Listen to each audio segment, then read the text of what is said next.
Hello students, welcome back to my channel class 9 chemistry new book chapter number 2। आज का जो हमारा topic है वो है ionisation of atoms by a radioactive source. सबसे पहले हम समझेंगे कि ये आयोनाइजेशन क्या चीज है। तो आयोनाइजेशन समझना बहुत सिंपल है, बहुत इजी है।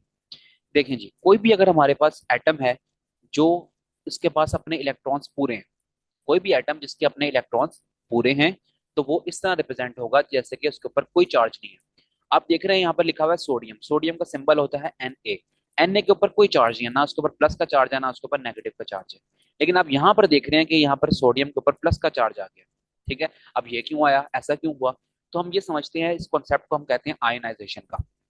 तो आयनाइजेशन क्या होता है कि कोई भी एटम जब अपना इलेक्ट्रॉन लूज करेगा या कोई एटम अपने अंदर इलेक्ट्रॉन को एक्सेप्ट करेगा, इलेक्ट्रॉन लूज करेगा या फिर इलेक्ट्रॉन एक्सेप्ट करेगा, तो वो हो जाता है आयोनाइज।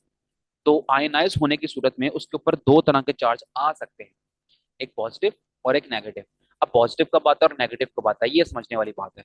लेकिन जी सोडियम है, तो सोडियम अगर अपना इलेक्ट्रॉन को लूज करेगा तो उसके ऊपर आ जाएगा प्लस का चार्ज। कोई भी एटम अगर तो इलेक्ट्रॉन लूज करता है तो उसके ऊपर आ जाता है प्लस का charge.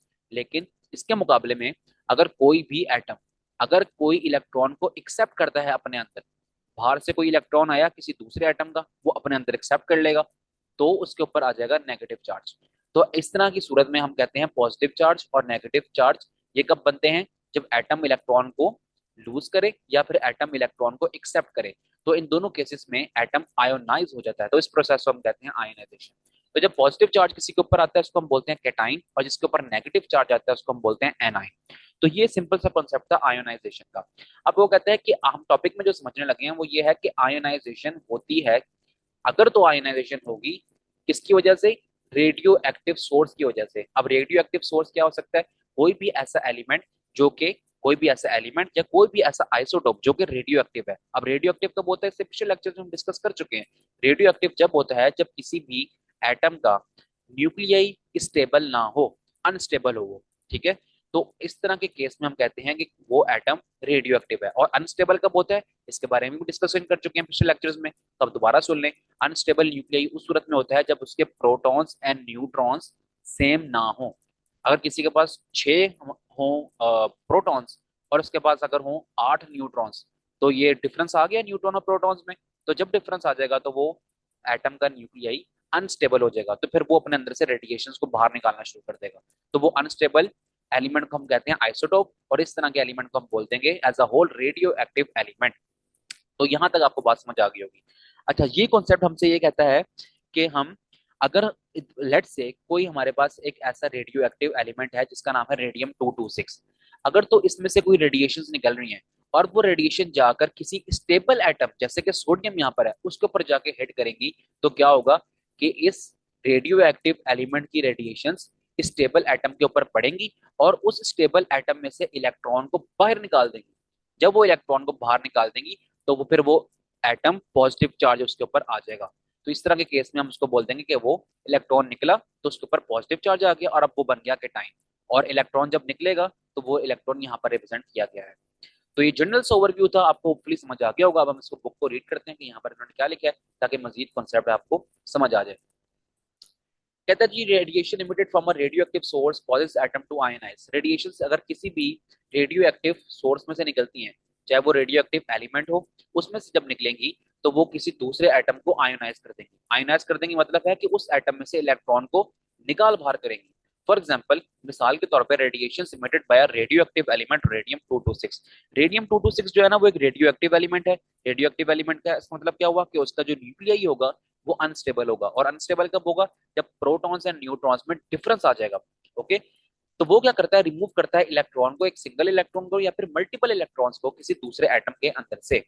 However, this ionizing radiation should have enough energy।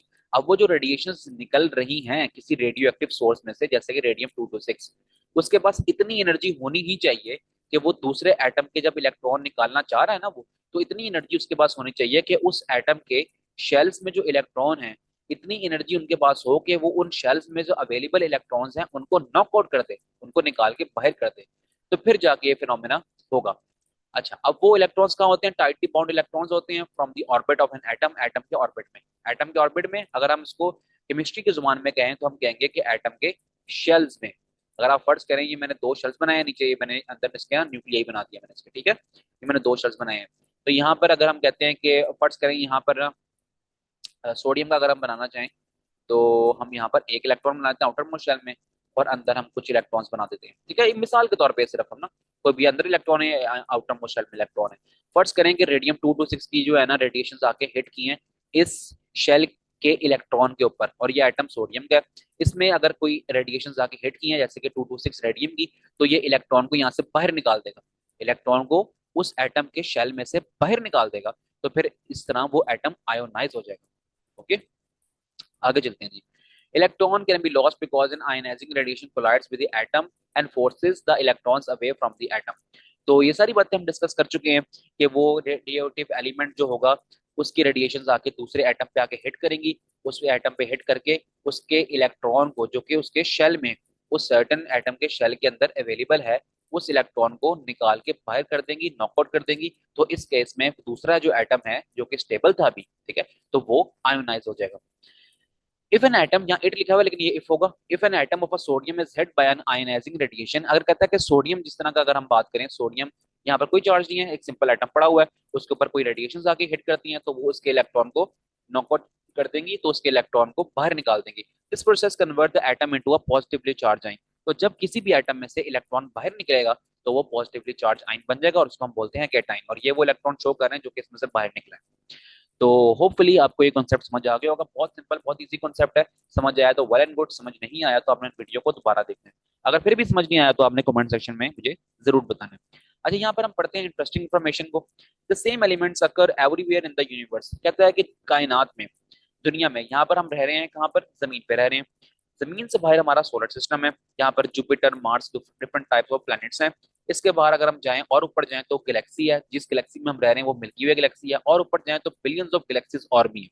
तो कहता है जहां पर भी कोई भी एलिमेंट पाया जाएगा तो वो सिमिलर नेचर का होगा। फर्ज करें एक एलिमेंट आयरन है, वो जमीन पर पाया जा रहा है, वही एलिमेंट पाया जा रहा है दूसरे प्लेनेट मार्स के ऊपर, तो उसकी प्रॉपर्टीज वही होंगी जो कि आयरन की प्रॉपर्टीज जमीन के ऊपर है। जैसे कि उनकी फिजिकल नेचर सेम होगी, उनके एटम सेम होंगे, उनके एटॉमिक नंबर सेम होंगे, उनके मैस नंबर सेम होंगे, तो सारा कुछ उसमें से सेम होगा। तो पूरी दुनिया में जितने भी एलिमेंट्स पाए जाते हैं, अगर जमीन पे कोई पाया जा रहा है या फिर जमीन के बाहर किसी प्लेनेट पे पाया जा रहा है, उन सब एलिमेंट्स की नेचर सेम होगी। तो ये इंटरेस्टिंग इन्फॉर्मेशन भी आपको होपफुली अच्छी लगी होगी। तो इस वीडियो को हम यहीं पर ही खत्म करते हैं। छोटी सी वीडियो थी, छोटा सा कॉन्सेप्ट था ये, इसमें हमने समझे हैं कि आयनाइजेशन क्या होता है, और फिर हमने बात किया कि रेडियो एक्टिव सोर्स की वजह से आयनाइजेशन होने को क्या कहते हैं। तो अगर आपको ये वीडियो पसंद आई है तो आपने इस वीडियो को लाइक करना है और चैनल को भी सब्सक्राइब करना है। अगर आप चाहते हैं कि मजीद हम क्लास 9 का न्यू कोर्स के सारे सब्जेक्ट्स के लेक्चर पढ़ाते जाएं तो आपने कमेंट करके बताना है और चैनल को सब्सक्राइब करना है, ताकि आपको तमाम लेक्चर्स इसी पेज पर आपको मिल जाए, इसी चैनल पे आपको मिल जाए और आपको कहीं और जाना ना पड़े। तो मिलते हैं जी नेक्स्ट वीडियो में। अल्लाह हाफिज।